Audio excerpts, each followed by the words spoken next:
বিসমিল্লাহির রাহমানির রাহিম। আমি এখন পাঠ করব এমামুজ্জামান জনাব মোহাম্মদ বায়েজিদ খান পন্নীর লেখা বই এই ইসলাম ইসলামী না বই থেকে। আশা করছি মনোযোগ সহকারে বইটির পাঠ শুনবেন। প্রথম অধ্যায়, সিদ্ধান্ত সূত্র, প্রেমিস। এ মহাবিশ্বের স্রষ্টা আছেন কি নেই এ প্রশ্নের বিচার করার আগে প্রথমেই বলে নেই যে প্রমাণ বলতে চাক্ষুষ প্রমাণ বোঝালে তা নেই এবং তা থাকতেও পারে না। তিনি যদি থেকে থাকেন তবে কোনোদিন তিনি এসে আমাদের সামনে দাঁড়িয়ে বলেননি যে এই যে আমি তোমাদের স্রষ্টা, এবং নিঃসন্দেহে বলা যায় যে কোনোদিন তিনি দাঁড়াবেন না। কারণ তাহলে মানুষ নামের এই বিশেষ সৃষ্টিটি অর্থহীন হয়ে যেত, আমরা গাছ পাথর হাতি ঘোড়ার মতো শুধু আরেকটি সৃষ্টি হয়ে যেতাম। দ্বিতীয়ত, আমাদের বিশ্বাস জন্মানি যদি কথা হয়ে থাকে তবেও তাকে নিজে দেখা দিয়ে চাক্ষুষ প্রমাণ দেওয়ার দরকার নেই। কারণ তিনি সর্বশক্তিমান স্রষ্টা হয়ে থাকলে তিনি ইচ্ছা করলেন তো পৃথিবীর সমস্ত মানুষ এই মুহূর্তে তাকে না দেখেই বিশ্বাস করবে। তাকে সামনে এসে দাঁড়াবার প্রয়োজনই হবে না। এতে প্রমাণ হচ্ছে যে স্রষ্টা যদি থেকে থাকেন তবে তিনি নিজে দেখা দিয়ে বা ইচ্ছে করে আমাদের মনে তার অস্তিত্বের বিশ্বাস এনে দিতে চান না। তিনি দেখতে চান তিনি যে একটি মাত্র সৃষ্টিকে বুদ্ধি, যুক্তির শক্তি, উপলব্ধির শক্তি দিয়ে সৃষ্টি করলেন, সেটা অর্থাৎ মানুষ তার ওই শক্তিগুলি দিয়ে চাক্ষুষ নয়, তাকে উপলব্ধি করে কি করে না। এজন্য তিনি লক্ষ রকমের চিহ্ন, যুক্তি দিয়েছেন মানুষকে। এ কথা, এ যুক্তি বোঝার শক্তি দিয়েছেন যে ধোঁয়া থাকলেই আগুন থাকবে। এখন আমাদের দেখতে হবে ধোঁয়া অর্থাৎ স্রষ্টার অস্তিত্বের এই ধরনের প্রমাণ আছে কিনা। আরেকটি কথা, স্রষ্টার অস্তিত্ব নিয়ে বিস্তৃত আলোচনা করতে গেলে বইয়ের পর বই লেখার প্রয়োজন হয়ে পড়বে। আমার উদ্দেশ্যও তা নয়। আমি শুধু মৌলিক একটি কারণ ও যুক্তি এখানে উল্লেখ করব যা উন্মুক্ত মনের মানুষের কাছে যথেষ্ট। এতে যাদের প্রত্যয় উন্মেষ হবে না, হাজার বই লিখেও লক্ষ যুক্তি দিয়েও তাদের বোঝান যাবে না। প্রথমত, যুক্তির গোড়ার কথায় যদি যাই, অর্থাৎ ধোঁয়া থাকলে আগুন থাকতেই হবে, তবে যেহেতু সৃষ্টি আছে কাজেই স্রষ্টা অনিবার্য। তবু ওই প্রশ্নে আরও এগুনো যাক এবং স্বভাবতই সৃষ্টির মধ্য দিয়ে এগুতে হবে। মহাবিশ্বের ইউনিভার্স সৃষ্টি কেমন করে হয়েছে সে সম্বন্ধে মানুষ আজও অজ্ঞ, যদিও প্রচণ্ড বিস্ফোরণ, স্থিতাবস্থা, স্পন্দনশীল ইত্যাদি বিজ্ঞানীদের কয়েকটি ধারণা আছে। কিন্তু আজও কোনোটাই প্রমাণিত হয়নি এবং বিজ্ঞানীরা নিজেরাই একমত নন। কিন্তু মতবিরোধ যাই থাকুক, একটা কথা অনস্বীকার্য এবং তারাই স্বীকার করেছেন যে গোড়ার কথায় গেলে এই মহাবিশ্ব সৃষ্টির মাত্র দুটি সম্ভাবনা আছে। যেহেতু সৃষ্টি হয়েছে এবং আছে, সুতরাং ওই দুটি সম্ভাবনার মধ্যে একটি অবশ্য হতেই হবে, তৃতীয় কোন সম্ভাবনাই নেই। এই দুটির একটি এই বিশাল সৃষ্টি নিজে থেকেই আচম্বিতে হয়ে গেছে, দ্বিতীয়টি পরিকল্পিত। প্রথমে দেখা যাক আচম্বিতের ধারণা। এই থিওরি মতে মহাশূন্য কি তা কিন্তু তারা বিশ্লেষণ করতে পারেন না, শুধু গ্যাস আর ধূলিকণা দিয়ে পূর্ণ ছিল। এই গ্যাস আর ধূলিকণা কোথা থেকে এলো এ কথার তারা কোন উত্তর দিতে পারেন না, শুধু বলেন এগুলো আগে থেকেই ছিল।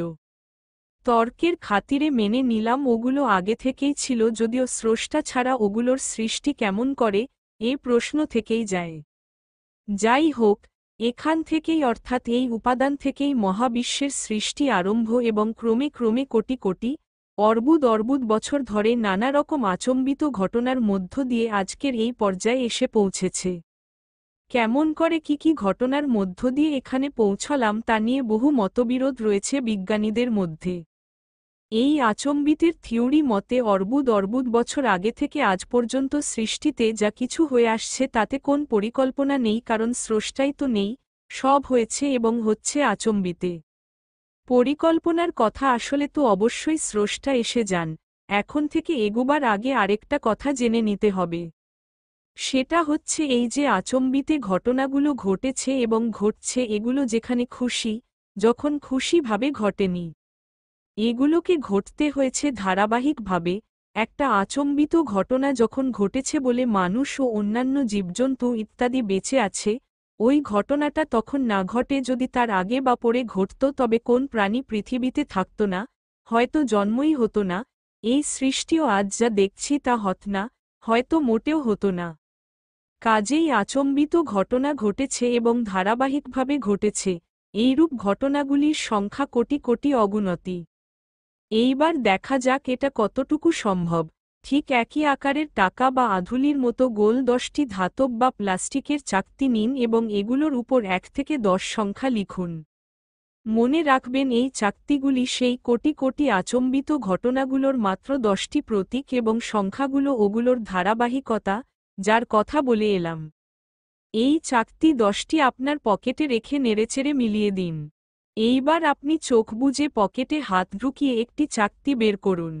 এই চাকতিটি 1 থেকে 10 নম্বরের যে কোনটি হতে পারে এবং প্রথমবারেই এক সংখ্যার চাকতিটি আপনার হাতে উঠে আসার সম্ভাবনা 10-এর মধ্যে 1।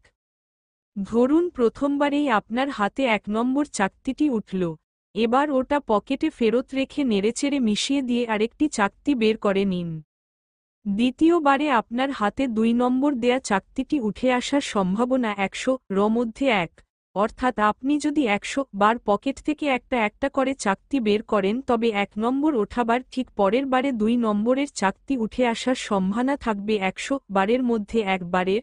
ঠিক তেমনিভাবে তৃতীয় বারের 3 নম্বর চাকতি উঠার সম্ভাবনা 1000 বারের মধ্যে 1 বার, অর্থাৎ আপনি 10 বার পকেট থেকে চাকতি উঠালেন। 1 থেকে ধারাবাহিকভাবে 10 পর্যন্ত উঠার সম্ভাবনা 1000 কোটি বারের মধ্যে 1 বার। আমরা কোটি কোটি নয়, অসংখ্য আচম্বিত ঘটনার মধ্যে মাত্র 10টির প্রতীক নিয়েছিলাম। তাতেই এই সংখ্যার সম্ভাবনা পাচ্ছি। তাহলে কোটি কোটি নিলে দেখা যাবে যে সৃষ্টি আচম্বিতে হয়ে যাওয়ার সম্ভাবনা অসীম সংখ্যার, অর্থাৎ যে সংখ্যার শেষ নেই, তার মধ্যে একবার, অর্থাৎ অসম্ভব। এখন দুটো সম্ভাবনার মধ্যে একটি অসম্ভব বলে বাদ পড়লে বাধ্য হয়ে দ্বিতীয়টিকে গ্রহণ করতে হবে, এবং সেটা পরিকল্পিত, এবং পরিকল্পিত মানেই স্রষ্টা। তৃতীয় আর কোন থিওরির সম্ভাবনা কিছুই নেই। এই একই হিসাব ঠিক উল্টো দিক থেকেও করা যায়। যেমন যে কোটি কোটি আচম্বিত ঘটনা ধারাবাহিকভাবে ঘটে আসার দরুন আজ আমরা এই বর্তমান অবস্থায় এসে পৌঁছেছি, ঠিক তেমনি কোটি কোটি অন্য রকম আচম্বিত ঘটনা এই মহাকালের মধ্যে ঘটতে পারত, যার একটি মাত্র ঘটনাও সমস্ত লণ্ডভণ্ড করে দিতে পারত। কিন্তু তেমন একটি মাত্র ঘটনাও ঘটেনি। যেমন ধরুন উত্তর ও দক্ষিণ মেরুর জমানো বরফ যদি গলে যেত বা যায় তবে বিজ্ঞানীদের মতে পাহাড় পর্বত ছাড়া সমস্ত পৃথিবী পানিতে ডুবে যাবে। ঘটতে পারত, ঘটেনি। তাহলে দেখা যাচ্ছে অঙ্কের হিসাবে, mathematics or figure of chance, স্রষ্টার প্রমাণ পাওয়া যাচ্ছে। যে কোন চিন্তাশীল মানুষ এই বিশাল সৃষ্টির দিকে চেয়ে দেখলে এর মধ্যে এক বিরাট পরিকল্পনা দেখতে পাবেন, যেটাকে অস্বীকার করা অসম্ভব। জ্ঞানের অভাবে যারা স্রষ্টার অস্তিত্বে বিশ্বাস করেন না, অর্থাৎ নাস্তিক, তারা ধারণা করেন যে মানুষকে অন্যায় কাজ থেকে বিরত রাখতে, ভয় দেখাতে স্রষ্টাকে সৃষ্টি করা হয়েছে। এই ধারণাটা বিশ্লেষণ করা যাক। এ কথা অস্বীকার করার উপায় নেই যে স্রষ্টার ধারণা আজকের নয়। ইতিহাসের অনেক আগে, যখন থেকে মানুষ সম্বন্ধে জানা যায় তখন থেকেই মানুষ একজন স্রষ্টার ব্যাপারে সচেতন ছিল। প্রত্নতাত্ত্বিকেরা মাটি খুঁড়ে হাজার হাজার বছর আগের যে সব জনবসতির খোঁজ পেয়েছেন, দেখেছেন সবখানেই ধর্মের অর্থাৎ স্রষ্টার কোন না কোন রকমের ধারণা ছিল। বিভিন্ন মহাদেশে, পৃথিবীর যেখানেই কোন প্রাক ঐতিহাসিক জনপদের সন্ধান পেয়েছেন সেখানেই তারা পেয়েছেন উপাসনার, ধর্মের চিহ্ন। অর্থাৎ স্রষ্টা সম্বন্ধে একটা ধারণা, একটা চেতনা পৃথিবীময় ছড়িয়েছিল, এটা সন্দেহাতীত। পৃথিবীর প্রধান ভূভাগ থেকে বিচ্ছিন্ন আমেরিকা ও অস্ট্রেলিয়াতেও যেসব প্রাক ঐতিহাসিক মানুষের সন্ধান পাওয়া গেছে সে সবগুলিতেও তাই। যখন এইসব বিভিন্ন জনসমষ্টির মধ্যে কোন সংযোগ, আদান প্রদান ছিল না, ভাষা, সংস্কৃতি সব কিছুই ছিল ভিন্ন, একে অন্যের অস্তিত্ব পর্যন্ত জানত না, তখন ওই একটি ব্যাপারে সবাই সচেতন ছিল, এটা কেমন করে হলো? পৃথিবীময় ছড়িয়ে থাকা এই জনসমষ্টিগুলি শুধু যে স্রষ্টার ব্যাপারে সচেতন ছিল তাই নয়, তারা ওই স্রষ্টার গুণাবলী, আমরা যেটাকে বলি সিফত, একই বলে কেমন করে স্থির করল? অর্থাৎ স্রষ্টা মহা শক্তিশালী, সর্বব্যাপী, দয়ালু, যা ইচ্ছা করতে পারেন ইত্যাদি ইত্যাদি। তাহলে দেখা যাচ্ছে মানুষ যদি স্রষ্টার ধারণাকে সৃষ্টি করে থাকে তবে স্বীকার করে নিতে হবে যে বহু আগে, কত আগে কেউ বলতে পারবে না, তবে প্রাক ঐতিহাসিক যুগে সমস্ত পৃথিবীময় বিচ্ছিন্ন বিভিন্ন স্থানে মানুষ একটা জুজুর ভয় সৃষ্টি করল, যে জুজুটার গুণাবলী আকস্মাৎ কেমন করে একই হয়ে গেল, অর্থাৎ ওই জুজুটা সর্বশক্তিমান, সর্বত্র বিরাজমান, সর্বজ্ঞানী, অসীম ক্ষমাশীল, দয়াময় ইত্যাদি। এবার দেখা যাক এটা কতখানি সম্ভব। পৃথিবীর মধ্যাকর্ষণ শক্তি, গ্র্যাভিটি আছে এ কথা প্রতিষ্ঠিত সত্য, এবং এটা আছে পৃথিবীর সৃষ্টির একদম প্রথম থেকে, এ কথাও প্রতিষ্ঠিত সত্য। এ পৃথিবী স্রষ্টাই তৈরি করে থাকেন, আর আচম্বিতে নিজেই সৃষ্টি হয়ে থাক। এই মধ্যাকর্ষণ পৃথিবী সৃষ্টির প্রথম মুহূর্ত থেকে আজ পর্যন্ত এই পৃথিবীর সমস্ত জিনিসের, পাহাড় পর্বত, নদী, সমুদ্রের, এক কথায় প্রত্যেক জিনিসের প্রতিটি অণুপরমাণুকে নিচের দিকে টেনে রাখছে। আপনার আমার দেহের প্রতিটি অণু পরমাণুকেও টেনে পৃথিবীতে ধরে রেখেছে। সৃষ্টির প্রথম থেকে আজ পর্যন্ত এক সেকেন্ডের এক ভগ্নাংশের জন্যও কখনো বিরতি দেয়নি। যে মস্তিষ্ক, ব্রেন দিয়ে মানুষ চিন্তা করে, অনুভব করে, সেই মস্তিষ্কের প্রতিটি কোষকেও সেই অনাদিকাল থেকে এই মধ্যাকর্ষণ অবিরতভাবে টেনে রেখেছে। কিন্তু মানুষ এই সর্বব্যাপী শক্তির কথা জানত না, কোনোদিন একে আবিষ্কার করতে পারেনি, একে ধারণাও করতে পারেনি। মাত্র সেদিন নিউটন একে আবিষ্কার করলেন। কেন? এতদিন কি মানুষ তার মগজ মস্তিষ্ক ব্যবহার করেনি? নিশ্চয় করেছে।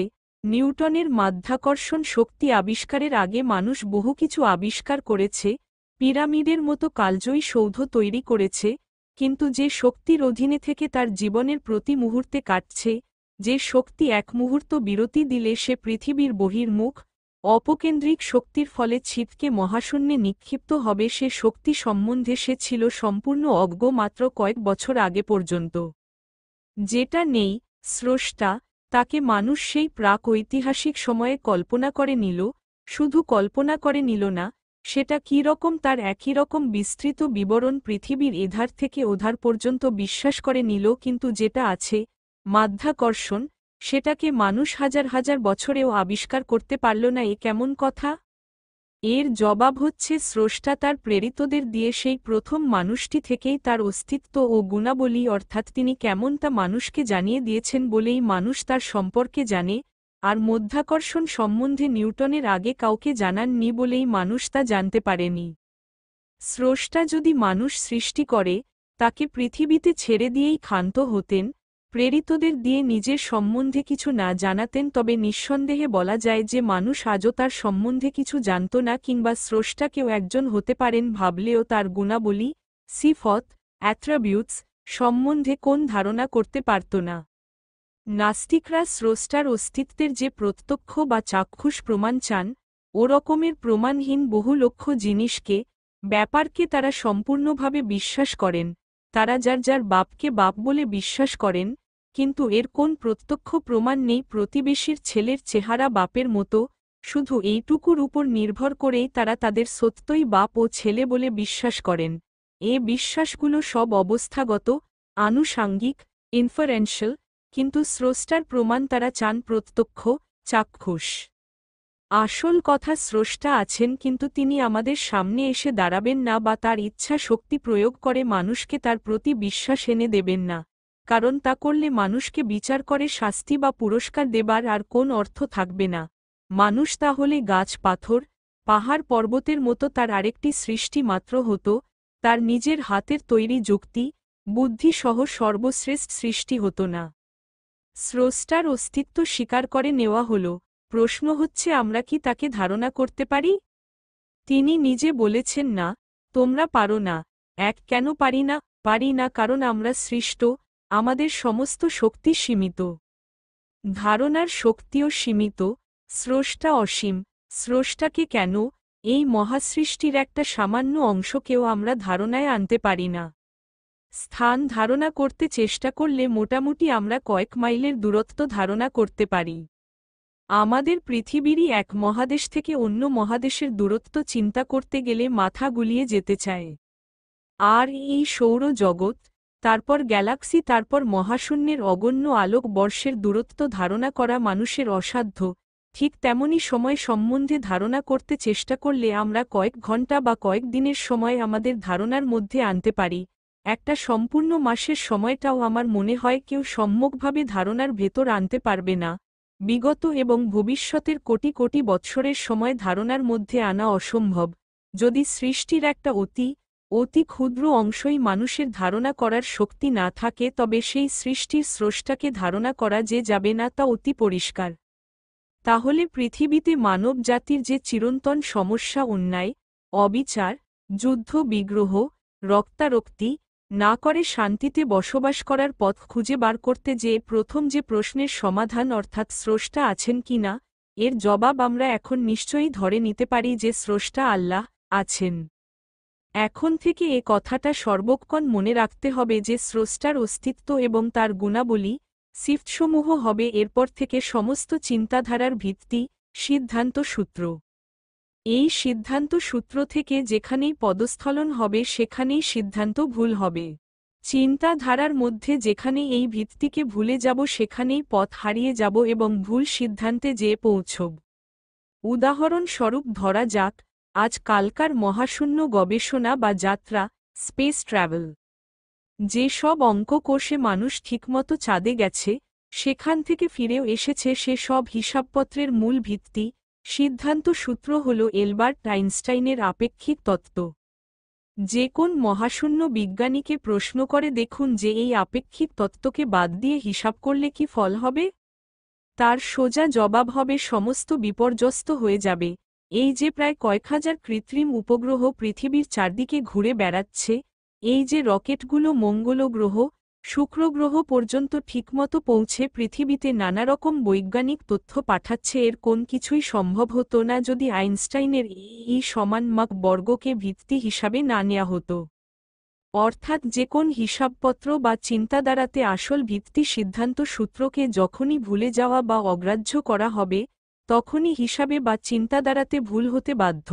আপেক্ষিক তত্ত্বের উপর নির্ভর না করে হিসাব করে চাঁদ অভিমুখে রকেটে চড়ে রওনা হলে যেমন মানুষ চাঁদে না পৌঁছে মহাশূন্যে হারিয়ে যাবে, তেমনি স্রষ্টার অস্তিত্বকে হিসাবে না রেখে মানুষ তার জীবন ব্যবস্থা নির্ধারণ বা তৈরি করে নিলে সে অবশ্যম্ভাবীরূপে বিপর্যস্ত হবে, যেমন আজ হচ্ছে।